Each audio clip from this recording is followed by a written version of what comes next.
Okay, it's one past. We will start. Thank you. Good evening, everyone. My name is Dhruv Rahul. I represent Indus Travels.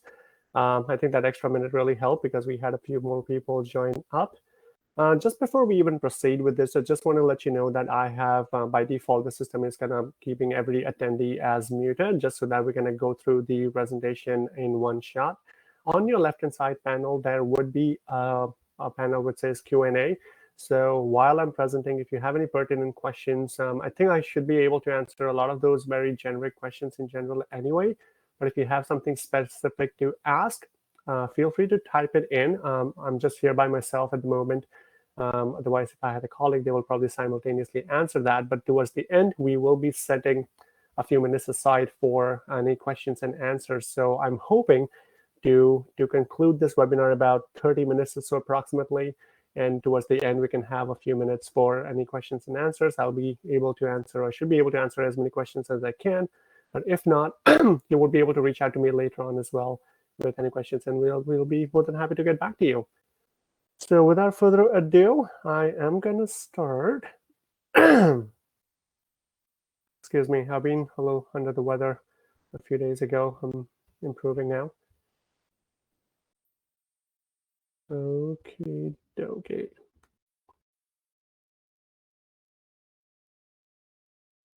Okay, welcome. So that's how you spell my name, is D-H-R-U-V, pronounced Dhruv, but I'm not that picky with my pronunciation, so don't worry about that.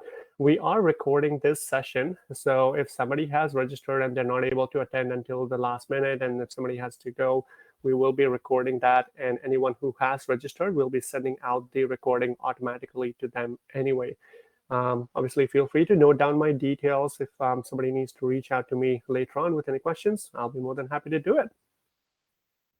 Okay, let us get started. The objective of this session is basically to present the product or the tour that we have planned with the Parkland Chamber of Commerce, which is Discover Portugal, so that anyone who's interested, some of you might have already signed up, some of you might be on the fence and just not really sure what the tour would entail, and I'll try and do as best as I can to give you as much information as I can about the trip, that you can know some of the facts about the trip and how you're able to enjoy this trip at a really amazing price. Now, obviously, you would be somehow associated with the chamber, or you would be a member of the chamber, but you don't know us. So a little bit about Indus Travels. We have been in the business since 2001, so it's been a good 22 years now almost. We are a proud Canadian company. Our head office is based in Vancouver in BC. A lot of us are actually working from home, so I'm located in Toronto right now. But yeah, we are an award-winning tour company with offices in North America overall. We are highly rated on independent rating agencies like BBB, Better Business Bureau, or even FIFO for that matter. One thing you definitely get when you're signing up for any of the trips through us is expert advice from knowledgeable staff, myself included. I've actually lived in about 4 different countries, lived and worked there for extended period of time for a few years and whatnot. And in the last decade itself, I've been to about 24 different countries. And obviously, a lot of my colleagues come with their own set of experiences, and you definitely get the benefit of that. Obviously, we are licensed to operate out of US and Canada both. We are a privately owned business, which means quick decisions. So if any one of you, I mean, the tour is basically set to operate out of Winnipeg. But if somebody is going to be in a different part of the country, and if you want to fly out there, if you have any additional requests, somebody wants to upgrade themselves to business class or first class, we would be more than happy to assist you with that. So feel free to reach out to us with any of those requests.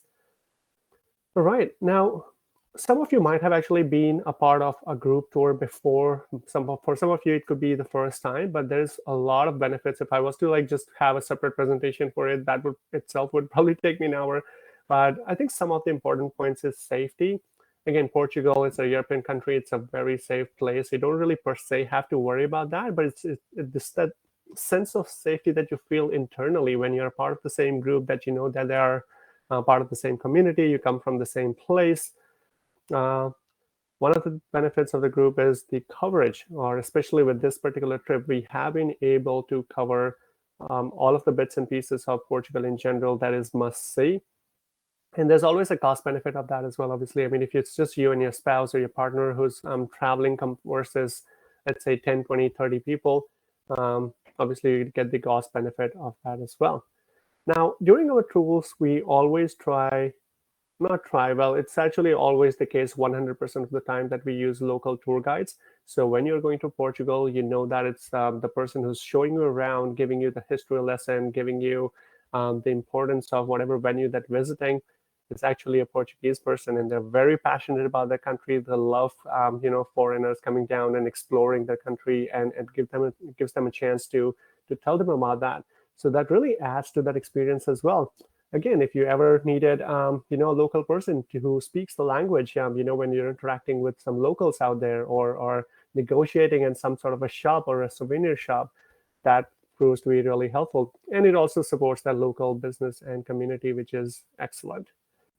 Now, what you can expect from these trips is basically spirit of adventure. Now, when I say that you don't have to be extremely overly fit to be able to participate in these trips, there's some minor amount of walking that is required, but it's not excessive. So, I mean, as long as you're able to walk like 15, 20 minutes, half an hour or something, I think you're good. You don't have to be overly fit for it. And the way we have designed these trips is that all of the places which is must see when you go to a certain destination, it's all been covered. For example, if you go to Portugal and you come back and it's like, oh, have you been to Lisbon? Well, you can say, no, we have covered those places. So that's always the case.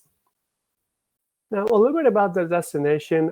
Portugal, as you can see, oh, okay, I've got a highlighter, a laser pointer, so I'm going to use that. Okay, so this is where it is located. It's the extreme western end of Europe overall.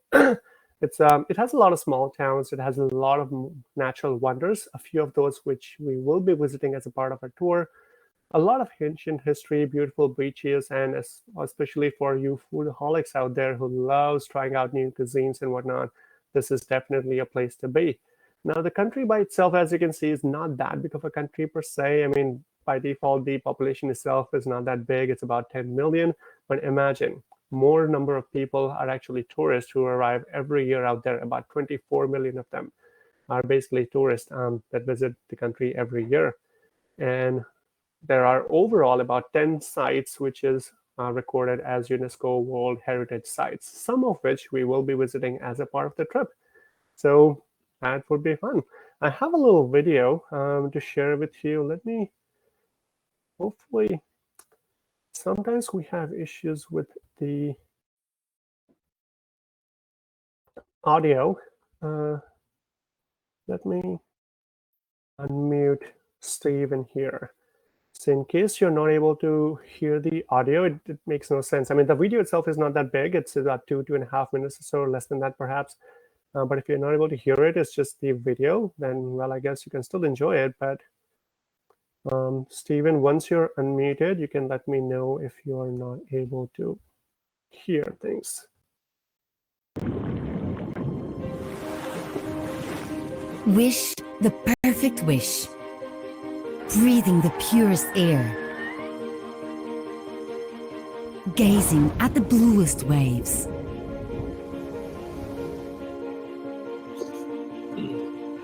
And staring at the brightest sky. Aim at the highest score and have loads of fun along the way. Do it step by step and turn your ride into a journey you will never forget. Imagine taking time for yourself. Go further. Make the most of it. Start something new in a place you feel that's yours from the beginning. Make it your wish for this year.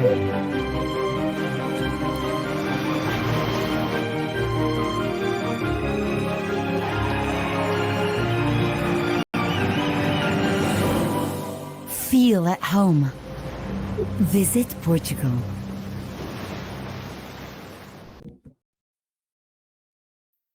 Hi, Steven. I have unmuted you. Were you able to hear the audio, or was it just the video? Yeah, we could hear it all, and we can hear you a lot better now. So if you could just leave us on the setting, that'd be super. Perfect. Okay, for sure. Alrighty, I am going to unmute you. I'm sorry, mute you now, and I'll unmute you towards the end of the session now again.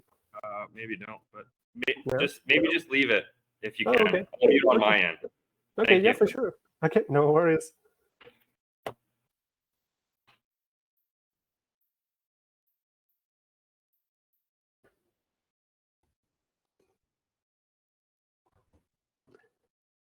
Okay, now we'll jump on right to the actual trip that we have planned, right? This is just the first page of the brochure that we have created. It kind of gives you a lot of information in the sense that what you'll be doing. It's basically a 9-day tour. You'll be leaving out of Winnipeg. We'll be going to all of the major tourist places, like we'll be landing in Lisbon. Then we be proceeding to Abidos, Nazaré, Italia, Coimbra, Aveiro, Porto, Fatima, and then heading back to Lisbon before we fly back to Winnipeg.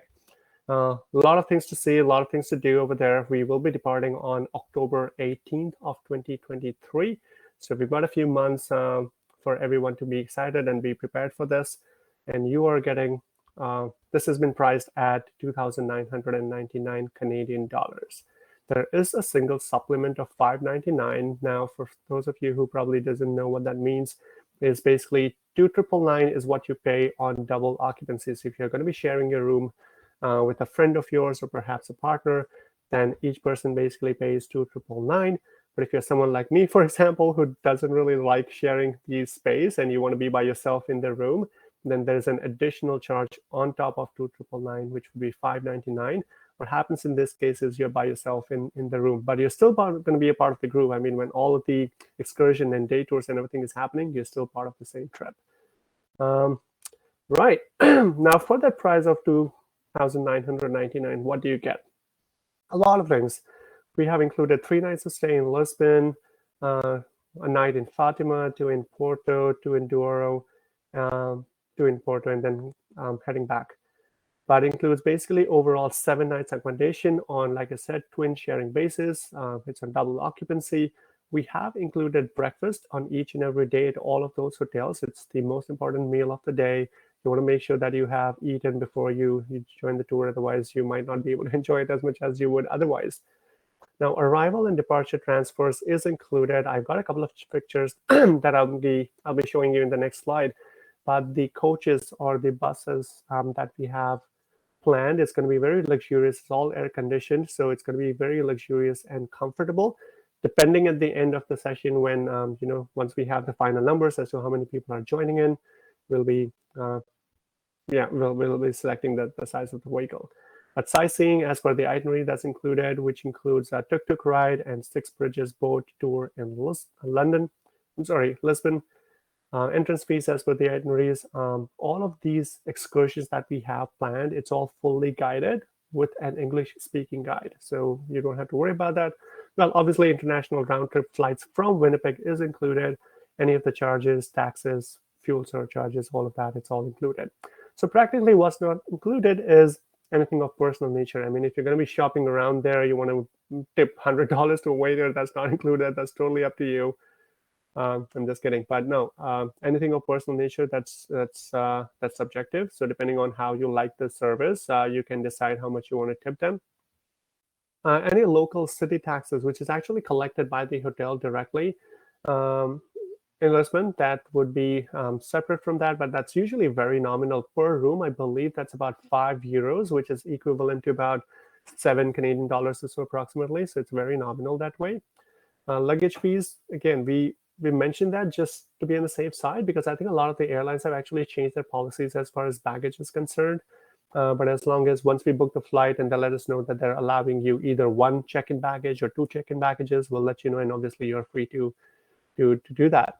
However, my personal recommendation would be to travel light, because you definitely want to keep some space to bring in some souvenirs and whatnot from over there. Travel insurance is not included. We highly, and very strongly recommend that you get one, just so that in case there was some sort of an emergency which prevents you at the last moment to join us on this trip, at least you're covered that way. Visa fees, again, assuming that all of you are Canadian passport holders, you don't really have to worry about that. We only write this in case because we don't know if there's someone who has a passport of a different country, in which case we are not able to assist you within a visa applications and whatnot. So you may want to check up with your local embassy if you ever need it. But if you have a Canadian or a US passport for that matter, you really honestly don't have to worry about that. And anything else which is not included, well, that's excluded. So I'm going to show you a few pictures. And again, this is just for demonstration. So this is like a very large coach. It's like in case we end up with 40, 50 people.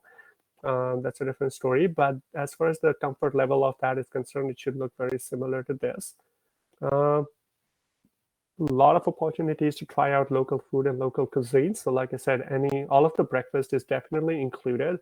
There are a few optional tours wherein we include the dinners as well, if you do sign up for it on your own. Otherwise, you'll have plenty of opportunity to try out local street food and local restaurants and whatnot. And yeah, like we say, you follow your nose and do your own thing. These are just some of the pictures which are really popular out there, especially chicken piri piri. That's extremely popular. I don't know if there is a stop over there. There's this restaurant called Nando's, extremely popular. All right. Day one is basically you just getting to Winnipeg Airport, and then we'll be flying out to Lisbon. It really depends. There could be a connecting flight. You might be flying from Winnipeg, and there could be a layover either in Toronto or Montreal, or perhaps in the States. It really depends. We haven't really obviously booked the flights just yet. Once we have the final numbers, we'll let you know. But Lisbon is about 6 hours ahead of Winnipeg. So you may want to set your watches accordingly at the time and let your loved ones know back home. And day 2+1 is when you arrive the next day. There will be someone waiting for you over there. There would be a meet and greet. There's a coach waiting. There will be someone to pick you up and get you to the hotel and get you checked in. Again, we haven't booked the hotel per se, but we can promise you the category of the hotel, which is basically a 4-star hotel. Most likely, you'll be staying here at Lisboa. The location of the hotel is very central that way, like you can see here. So, once you're back in the evening and you're not that tired relatively, you still have some energy left, you want to go out, stroll, take a walk and explore the city, this would be a really good location for you to be able to do that as well. Let me share some pictures here. So even the rooms and everything, again, it's a 4-star hotel, very comfortable. It's highly rated. These are the Google ratings last I checked. Yeah, really well located. So day 2 is when you arrive, you check into the hotel and whatnot. It is a very exciting city to be in Lisbon. It's the capital city of the country. It has a lot to offer for everyone. If you're interested in nightlife to beach life, from really some hipster cafes and shopping streets, this is the place you want to be. But even if you don't and you just want to relax, you're probably tired from the travel, that's completely fine, because a lot of the places we will be covering the next day, which is where we have scheduled a city tour for you. This is included as a part of the package already. There would be a lot of places that you will be visiting. I'm not going to spoil the whole thing for you because I want to keep a few things for the guide for you to experience yourself. But some of the really popular places that we will be visiting is this castle right here. This was built back in 1502, which is the site of Hermitage founded by Prince Henry, the navigator, where Vasco da Gama and his crew spent the last night in Portugal in prayer before leaving for India back in the 16th century. So this is called the Monastery of Jeronimos.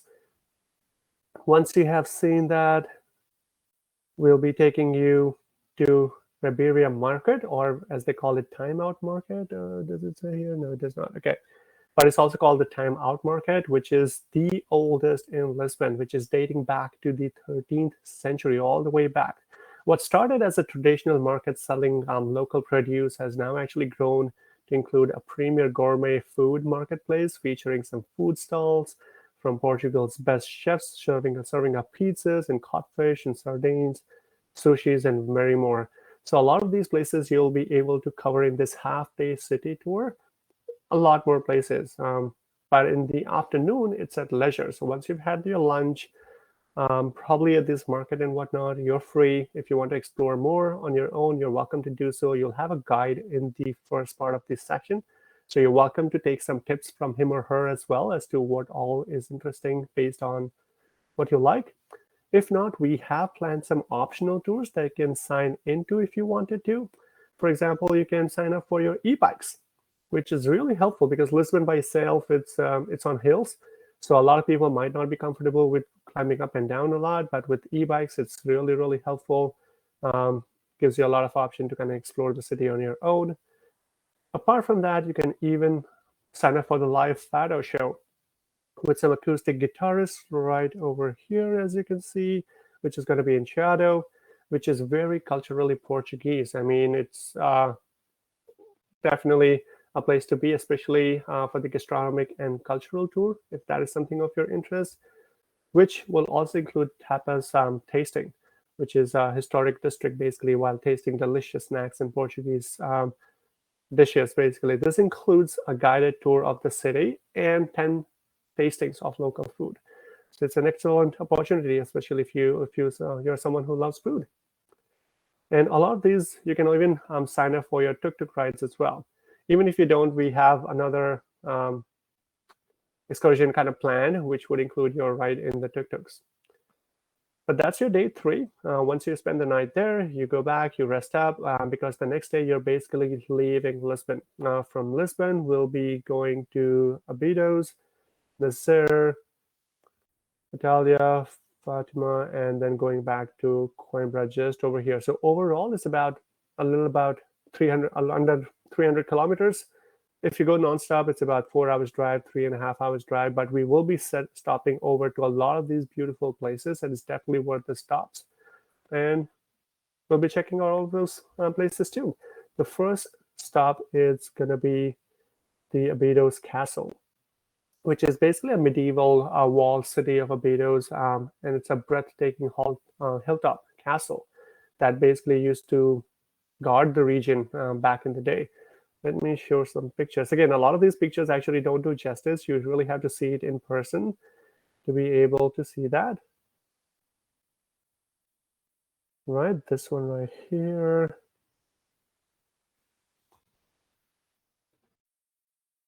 As you can see, it doesn't really involve a lot of walking, and it's not really up high, very steep. Anyone who's able to walk is fairly fine. You'll be able to enjoy these streets. Some of the quaint houses that you can see, some of the narrow cobblestone streets, the architecture of it, the colors of it, it's definitely worth a visit. Again, you might not be spending a lot of time there because then we'll be proceeding to Nazare, which is a typical fishing village, right? It's a seaside resort. I think you probably have seen it in the map over there. It's right by the sea, this one right here. So obviously fishing is going to be very big over there. So feel free to try our local fishes. If you want to purchase it, you're welcome to do so as well. But it's, again, a very quaint little town right on the coast. It's very beautiful. And then Batalha would be your next stop. One of the most iconic places in the whole of Portugal actually is the monastery, which was built over 200 years from 14th to 16th centuries. And this is one of the UNESCO World Heritage Sites that I have mentioned that you would be visiting. So spend some time there. It's a great place to take some selfies and pictures for your social media before you kind of move on to Fatima. One right here. So towards the end of the day, you'll be arriving in Fatima, where Virgin Mary is said to have appeared to 3 young shepherds and turned the town into one of the Christianity's most important pilgrimage sites. Now, again, on this particular day, we might not be spending a lot of time there because, again, on our way back to Lisbon after the end of the tour, we'll have a quick stopover again in Fatima. So some of the places we'll be visiting at this time and a few more towards the end on our way back as well. But once you have completed that, you'll be put up in, again, a really good, comfortable hotel, 4-star hotel. Most likely it's going to be this trip Coimbra. In Coimbra, from there you'll be able to continue your trip over there. So again, a few pictures of the hotel. All of these places would have some really nice restaurants as well if you want to try it out. It's really nicely centrally located. So if you want to stroll around and explore things on your own, you're definitely going to be able to do that.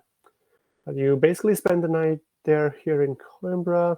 Then we move forward to Aveiro before reaching Porto. So this is how your day 5 is going to be more or less looking like. Again, it's not that far. It's about 150 kilometers, under 450.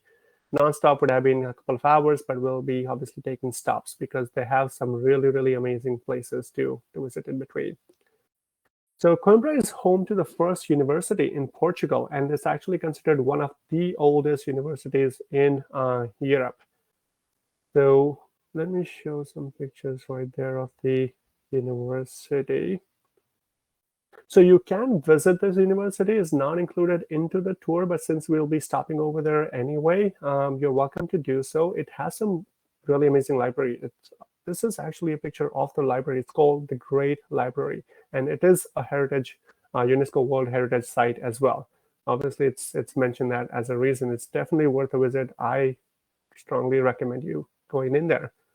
Just look at that. The architecture of it, it's beautiful.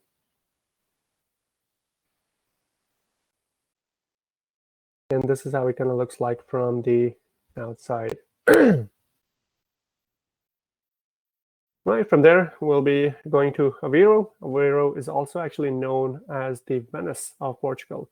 And obviously, you can see from one of the pictures I posted here, you'll have some free time here, and we recommend a boat tour along the river. And if you do that, you'll be able to see some of the beautiful architecture of the buildings, and it's really popular for their local pastries. So I would highly recommend you trying it out in Aveiro as well, just over there. And once we move forward from Aveiro, we'll be heading down to Porto. You just basically check in into the hotel and rest up and prepare for your next day. Again, most likely you're going to be in this hotel called Hotel Central Park. It is, again, a 4-star hotel, highly rated. Rooms are large enough, spacious, and comfortable, and you'll have a great time. But Porto is actually considered a wine country. It's very, very popular for this. I think a lot of people actually even come down to Porto for river cruises and whatnot, something that we do. Let's see. So this is Western Europe's most respected tourist destinations. It has a really varied things to offer for people of different tastes. It has really good nightlife. It has a very diverse city with appeal to a wide range of visitors on this one. So this is a very iconic bridge over there. This is actually the place where even a lot of these river cruises, they embark and disembark, and they kind of proceed across along the Douro River. Quaint town. The architecture of it is going to be quite different. You can see some of the pictures over there. So on this day, basically, we do have a sightseeing tour planned as a part of the package, right? In the morning, after you've had your breakfast, you'll head on to the sightseeing tour. And this is where I was referring to your tuk-tuk ride. So even if you haven't actually signed up for it in Lisbon, you will still be able to benefit from over here. So you can be familiar with the city's main attractions. This is a fully guided tour. You'll be able to explore the city on a tuk-tuk ride in the city and head on for an hour-long boat ride as well, which is also included as a part of this trip. So it's not a river cruise per se, but it still gives you some really breathtaking views from the Douro River, which is really world-renowned, and learn about some of the rich winery history of Porto and its fine options. Apart from that, if you want to come up with any optional tours, you do have that option where you can actually sign up for a walking food tour, which also includes, again, visiting some of the iconic places of the city, and includes 10 tastings of wines from really some of the undiscovered regions. So for all of you foodaholics or wine enthusiasts, I think this would be a really good tour to sign up for. And if you're not interested in that, again, if you want to go for a fado optional, so just like Lisbon, even over here, they have a great culture. You would be able to sign up for a fado and folklore dinner if that is something that you would be interested in. But the city by itself, it has actually a lot to offer. But once you have finished that on day 7, once you spend the night, the next day we'll be actually moving back to Lisbon. So on this day, again, we'll have a quick stopover at Fatima because you can't really sit nonstop for that long, right? You need some breaks in between, and which is why I mentioned we'll be spending some time in Fatima on our way back as well and visit some of the places that we might have skipped on the first visit. For as an example, that would be this one right here, Aljustrel, which is a charming hamlet situated on the outskirts of Fatima, which is something that we will be visiting. This is actually the birthplace of Lucia dos Santos, Francisco, and Jacinta Marto, who are known to have witnessed 3 apparitions of the Angel of Peace in 1960. And then we'll be departing to Lisbon that part of the day. Once you've reached Lisbon, you spend the night there. Day 8, which is more or less your last day, which includes your tour. Now, this package is included as a part of your excursions. From Lisbon, we'll be taking a full day tour to Sintra, Cascais, and Estoril. A lot of them, again, this day itself is going to have a lot of options to show. Again, I don't want to spoil everything for you, but one of the most iconic places that we'll be visiting on this day is basically the Sintra National Palace, this one right here, and Cabo da Roca, which is this one right here. So in Sintra, this national palace is actually, again, it's a guided tour. You'll be able to learn about its architecture. It's, again, a UNESCO World Heritage Site, and it's the former home of the royals back then. The second place that we'll be visiting is this one right here, Cabo da Roca, which is basically the westernmost extent of mainland Europe. So the view of the Atlantic Ocean with light out on the right-hand side is just amazing. It's breathtaking. A lot of the pictures, iconic pictures from Portugal, actually comes from this place itself. The next place you'll be visiting is called Boca do Inferno, which basically roughly in English would translate to Hell's Mouth Cliff. This one right here. And this is a rocky chasm, and you'll be, again, this is just 3 of the examples. You'll be visiting a lot more places, but if I was to go on about this day, again, it'll probably take me another half an hour, which I don't want to do. Place for shopping, I think it's really highly known for their a lot of places to buy souvenirs like plates or clothes, and a lot of the handicrafts. You'll have a lot of option to actually do that in Lisbon and in Porto. These 2 would be the best places to get your souvenirs out of. But if you're a wine enthusiast and you want to get some wine out, again, Porto would be your best bet to get out of there. And that would be the end of day 8. You spend the night. Next day, you have your breakfast, and we drop you back at the airport. For your flight back home to Winnipeg, again, the route that you'll be going on your way there is pretty much the same route you'll be taking back home. So that should be one layover somewhere, perhaps in the States or in Toronto or in Montreal. But as far as the currency is concerned, euros is what they basically use. Portugal uses euro as well.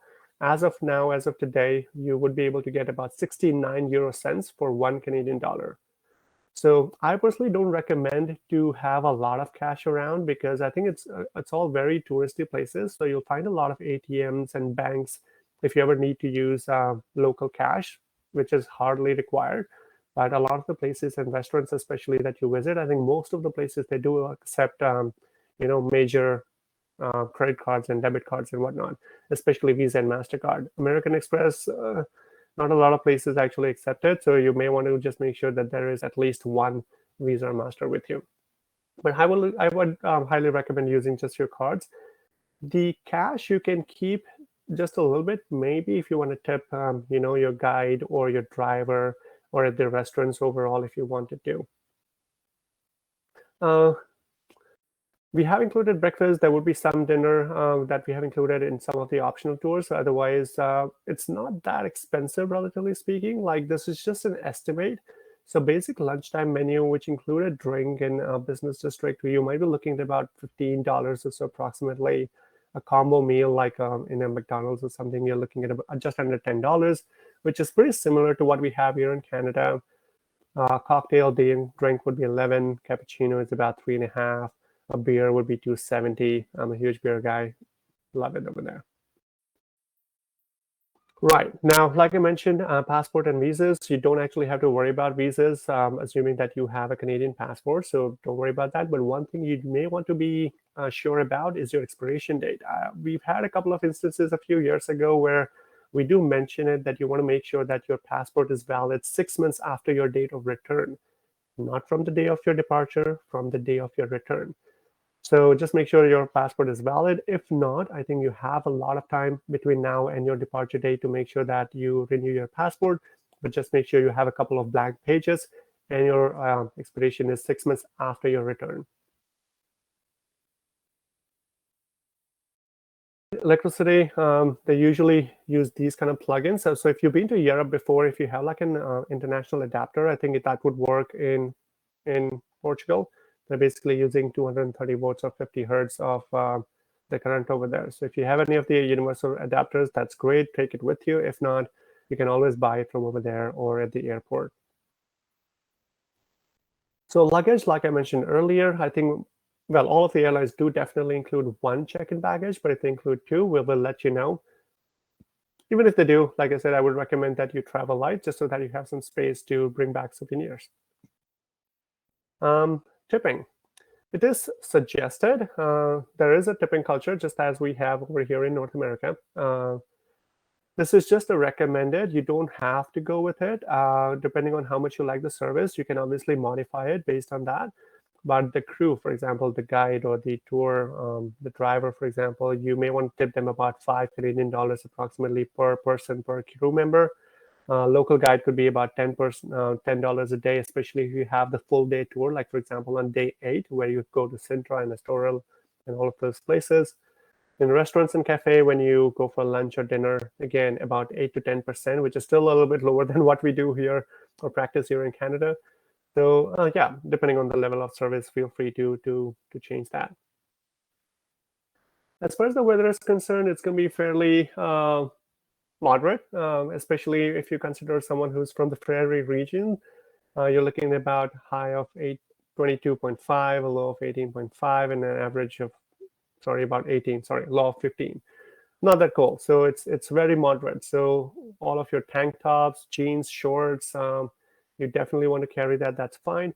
One thing you want to make sure is you have comfortable shoes, because all of these places and palaces and all of the things that you're visiting, again, not a lot of walking required, but you definitely want to make sure that you have some comfortable shoes on your feet. Okay, so if you want to go ahead and book it, you're able to reserve your spot just by paying $500 of deposit as of now.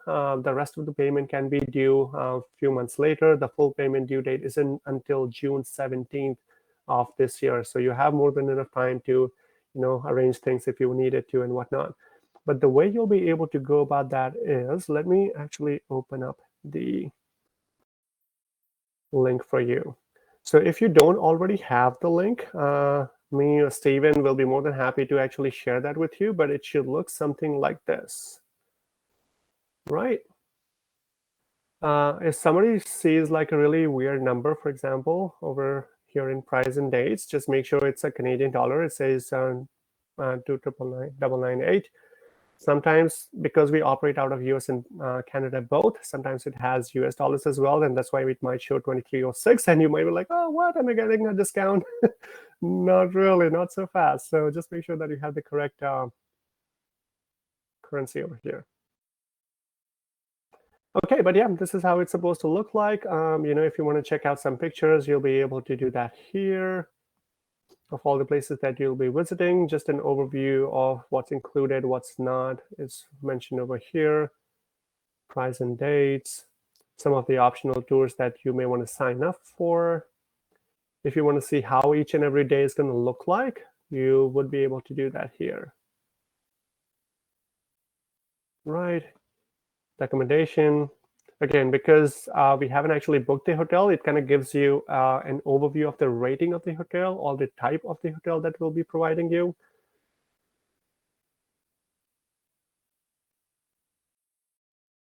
And once you're all good and you want to go ahead and proceed, you click on Book Now.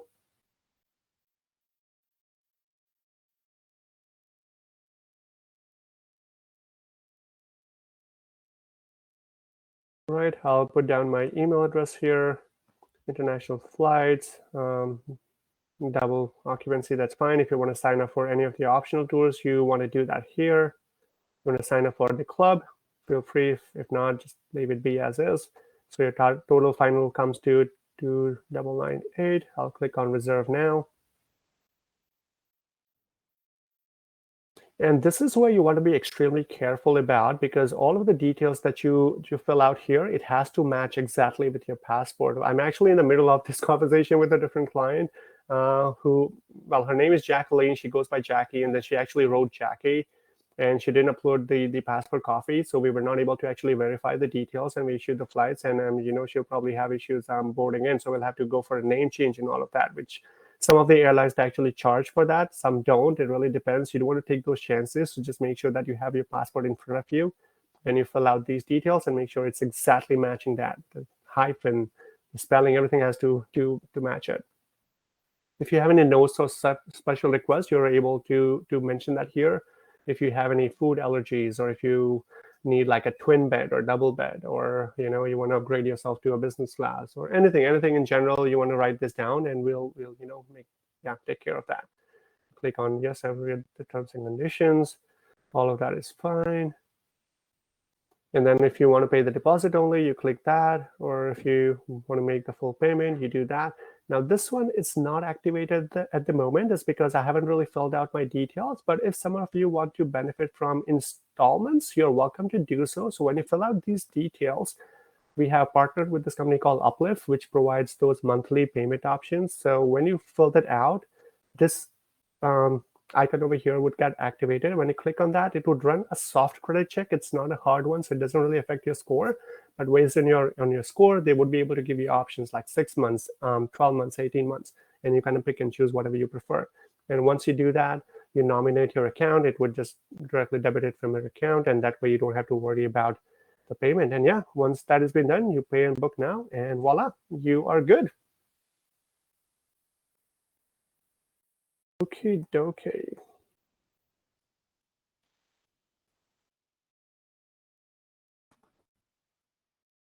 Right, that is more or less the end of my presentation. So I'm the business development manager. We have actually assigned one of our staff members as what we call a dedicated tour coordinator. His name is Devinath Saraswati. He's a guy. That's his email address and his phone number, extension 913, and his working hours and all of that. So again, if you have any questions, any requests, or anything like that, you're welcome to connect with Stephen or me, but more or less it's going to go down to this guy because he's the one who actually regularly keeps in touch with all the, the airlines, the hotels, the ground suppliers, and all of those people. So he's able to make things happen. But if it's too much to remember, feel free to reach out to Stephen or me, and we'll be more than happy to address any of those questions. But I'm going to leave this slide on, and I'm going to go back if somebody has mentioned any questions in there.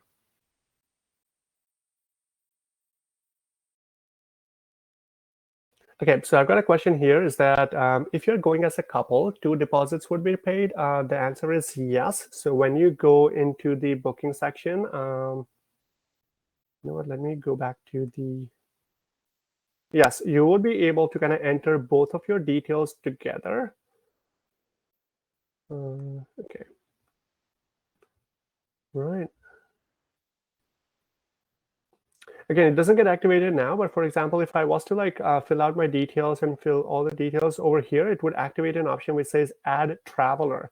So then you fill out your details, and if you have a partner with you who's going to be traveling with you, then you click on add traveler, and then you fill out his or her details as well, and then yes, you're good to go. And then when you do that, you see here it says number of travels into 1. It would say number of travels into 2, and then it would just kind of double the amount, and it kind of shows up that way, and you're able to use your credit card if you wanted to. Just so you know, again, we don't accept American Express. Visa or Master is good, and you'll be able to do that. Yes.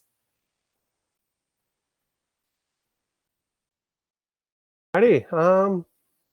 Any more questions?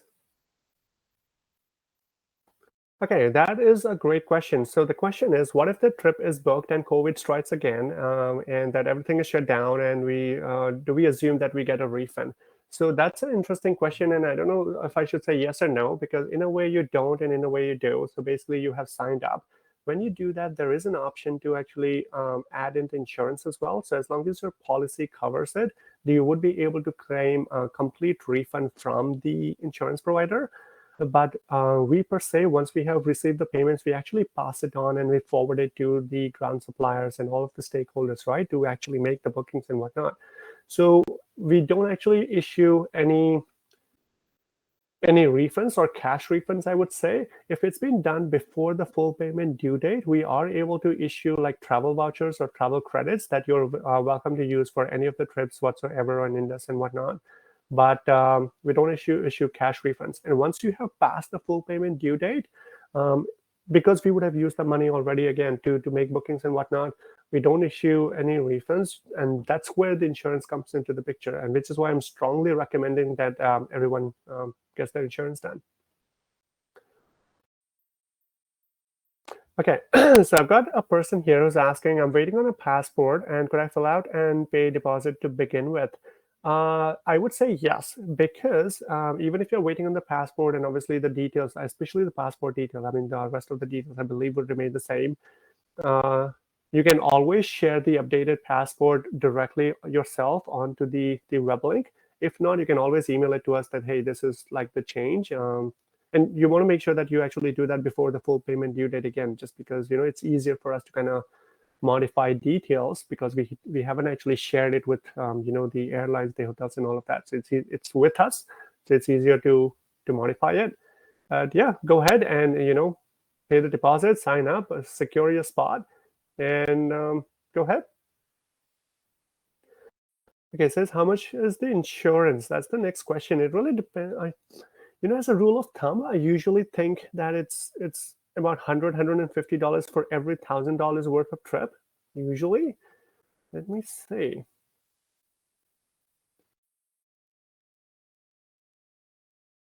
And I would always, I mean, I was always recommend people to kind of shop around and just make sure that you. Oh, weird.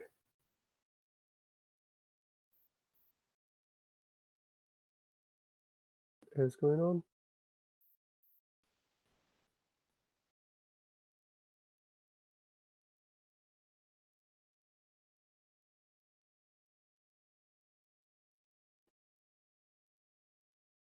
Oh, okay.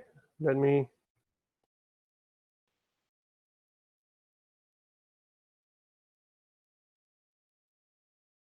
Sorry, I think I've missed the web link. Kind of went away.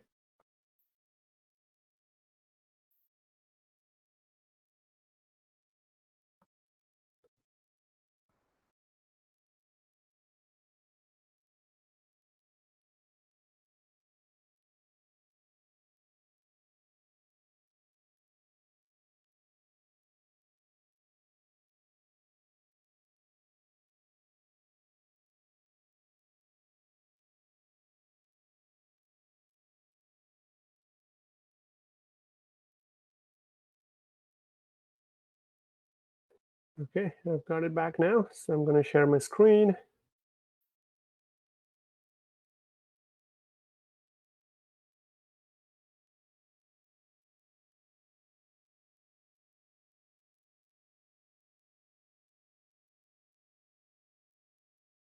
Okay, look now, look now.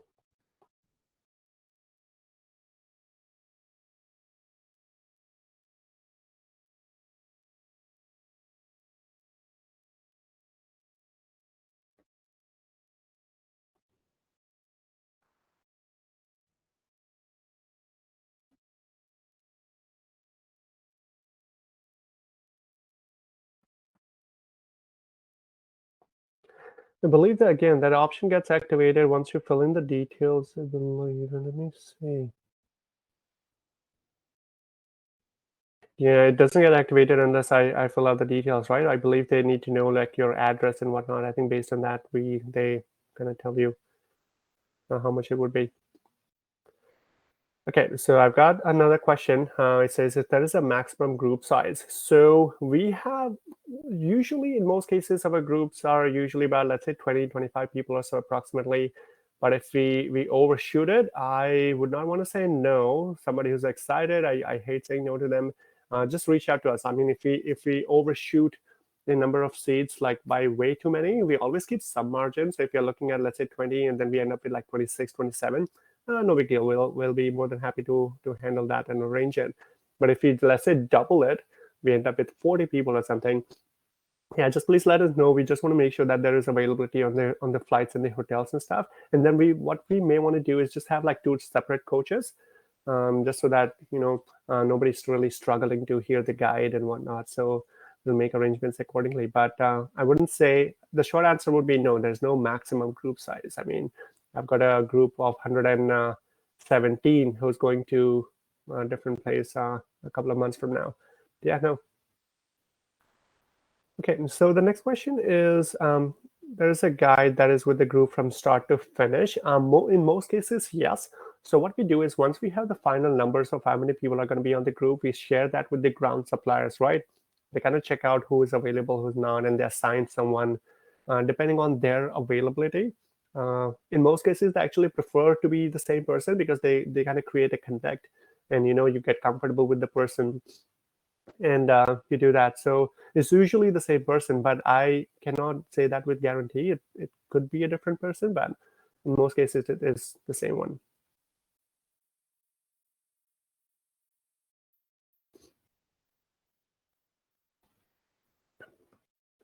Right. Are there any more questions? Yeah, question from the group here. Just wondering if there's any immunizations that are needed or COVID verification or vaccine verifications. Yeah, that's a great question. And these things, it kind of keeps on changing, right? So how do you know? How do you find that out? The web link actually does that for you. So from my knowledge, from what I know is they have removed any of those restrictions. I think obviously even if you're not vaccinated, you're still able to travel. But I think back in the day, they used to have like a minimum, a negative PCR report that you need like 72 hours before departure and things like that. But I believe they have removed that as well. So the way you would be able to find that out is you go in FAQs. Oh no, before you book, right? And then you say, what are your current visa and COVID testing requirements? Now you're going to Portugal. So you click on Portugal. So we have partnered with this company called Sherpa. I believe you might have heard of them. So they have done a really good job in keeping track of any new announcement and things like that. So if there was something like that to happen, the system would automatically update itself. Why is it? Is it because I'm in incognito mode?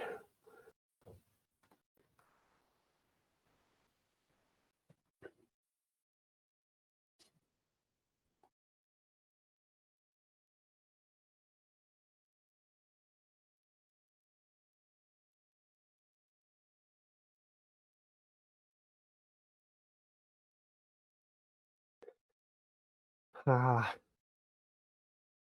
why is it taking this long? But basically, this would open like a new window where you put down what's your point of origin. So you will write Canada, and then your end destination, you'll write Portugal, and then you put your start date and end date.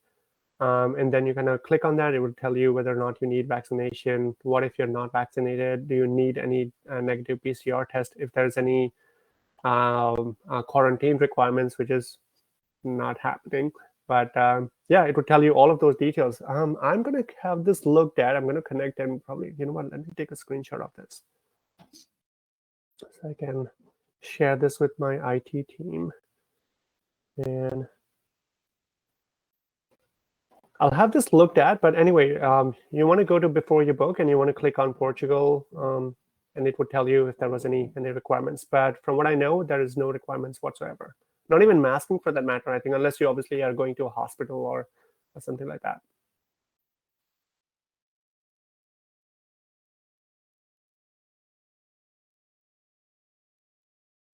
Right. So for side trips, can Yes. you book later if you don't want to book now? Yes, you can. So again, you definitely want to let us know at least a month or a couple of months before you're set to depart, just so that, again, we want to make sure that there's like space available and whatnot. But yeah, you can definitely do that. I mean, you can just book like the standard trip right now, and you can think about those optional excursions. And if you change your mind later on, you just email me, or I think Davey Nutt, ideally, he would be the best person. You let him know that, hey, I want to sign up. And yeah, he'll make it happen. Okay, a more specific question. The Portugal wine tour was not on the list. So how do you get on that? Sorry, I didn't hear that properly. Yeah. You wanna shout that thing in the? Yeah, the Porto wine tour was not on the list of side trips. So if you're interested in that one, how do you sign up for it? That would be in the web link again. If it's not there, let me.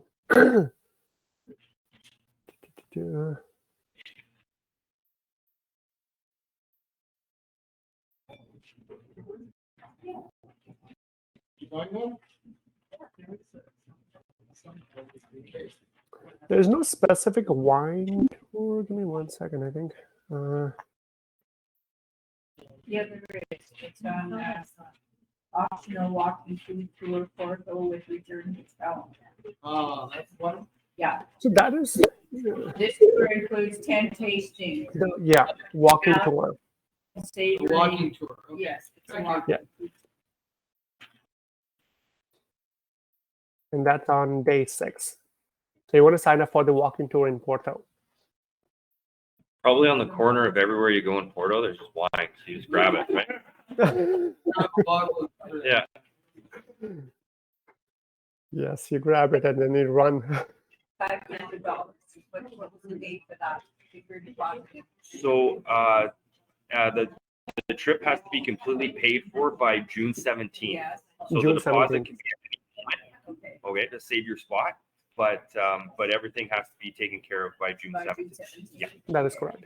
And this is again only in cases where you are, paying yourself and you're just doing the whole thing yourself. Again, if you opt for that third option, the installment option, then honestly you don't have to worry about that because you could have just selected like a 12-month installment plan, and it's been taken care of by Uplift and us, and then you don't have to worry about that. But yeah, if you're making your full payment yourself, then yeah, 17th June is like your deadline.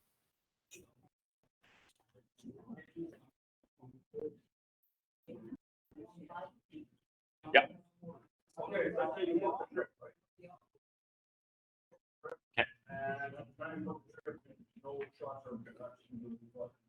Yeah. And sometimes you book the trip, to go on. All of a sudden, all shit is like this. You got to invest it. If you say no, and get your refund back. Probably not. I would imagine that's probably like an insurance side of things for that one. Yeah. Right. It'd be, I'm sorry. yeah. If like right now we don't have any need for vaccinations or COVID shots or anything, but by the time the trip comes around and you need it and you don't have the vaccinations, can you get your refund back? But that's That would probably be- the insurance side of things. That would be the insurance. That's where that comes into play. Correct. Right. I do have another question over here. The question is, can you still book after June 17th? So that's a great question. So I generally don't like to answer with no's. So I would say yes, but there's a catch and there's a problem with that. So what happens is with the due date that we have is what we're doing is we're guaranteeing the prices. So you could sign up today, you can sign up next week, and you know that you're still going to be paying like $2,999 for the trip, right? Once that due date passes, we have to actually have all the money and we kind of, start giving it out to the hotels and the airlines and everything. We start making bookings and everything. Anything after that, if you change your mind, you're like, hey, that was a great deal and I want to join the group and that sounds amazing and everything, you'll just reach out to us. I mean, again, we just want to make sure that there's availability in terms of spots, because after that due date, any hold that we would have made on all of these places, we just release that, right? Depending on how many people have signed up. So then we have to reach them out individually, and as long as they have some availability, we can definitely make it work. One thing or one place where it gets tricky is the airlines. So because once we release our seats with the airlines, they just release it out in the market, and they obviously want to play with the prices and just maximize their revenue and whatnot, right? So you might end up paying a different pricing compared to the rest of the group. But yeah, that really depends. So I would say it's subject to price change, but the short answer would be yes, you can join after June 17th as well.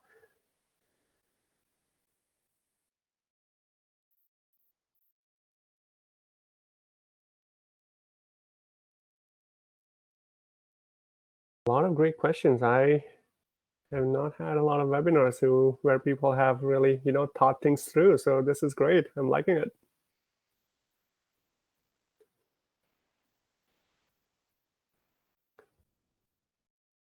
Right. Unless you have any new questions, I can let you guys go. There was a question just to clarify on the Yeah. on how much cash to kind of bring. Should you be bringing a lot or rely on credit cards or pull money out when you're over there? How should you handle your cash when you're there? It is a very subjective question. So I'll tell you, with me, like I am not a fan of cash in general. So I always prefer to use my credit card. It allows me to kind of keep track of where I'm spending my money and things like that and whatnot. But I know there are some places where if you go into those local markets, sometimes they don't have those machines to use your card and whatnot. So generally, what I would do, this is what I would do. So please make your own choices. But I would not really carry a lot of cash when I'm going in. On the day where I'm getting picked up from the airport, from there to the hotel on the first day itself, obviously you'll be introduced to the guide, and he'll be introducing himself and giving you a little bit of info. That's where you actually ask him, like, out of these places, what are all places they might not accept my card? And if you actually plan on doing any shopping and whatnot, and depending on that, you can just take some cash out from the hotel or some ATM nearby. Just to the safe side, if you're someone who really feels a bit more relaxed, if you have some cash on you, I'll probably just convert maybe a few $100s, like $200, $300 max. And if I need more, I'll always, use an ATM and whatnot. But anything more than that, I think that's, I'm not a fan.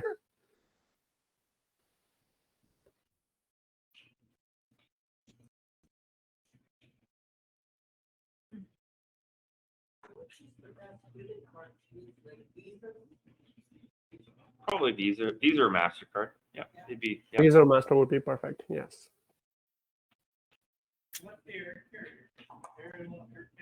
Air Canada. Yeah. 7 hours. Did you say 7 hours? I thought they said 7 hours. I thought it said 7. $7 with the. Yeah. Yeah. Yeah. Yeah, about a 7-hour flight time from Toronto or Montreal to Portugal. Is that correct? To Lisbon, correct. Yeah.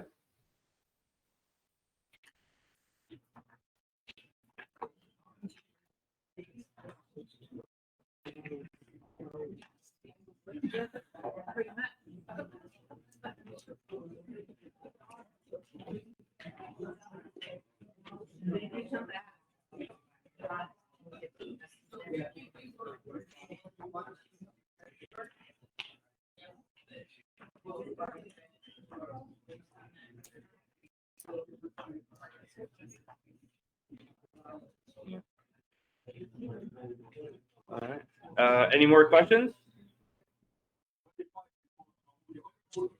Oh, sorry. What? Probably ocean. Yeah.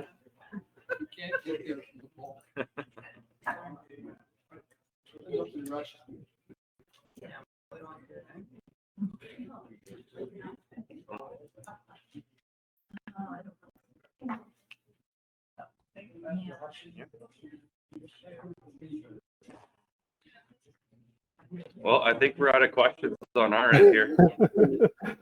That is good to hear. Yeah, thank you very much. Yeah, no problem. Again, I'm actually someone who is not able to think of those questions when I'm in that situation, and then when I'm sleeping over it, I'm like, oh damn, I forgot, I should have asked this then. But don't worry about that, which is why I kind of put the slide back on. So feel free to note down those details. Stephen, again, you might be bombarded with a few later on. Feel free to just forward all of that to me or Davey Nath again, and we'll be more than happy to answer all of that. Okay, thank you very much.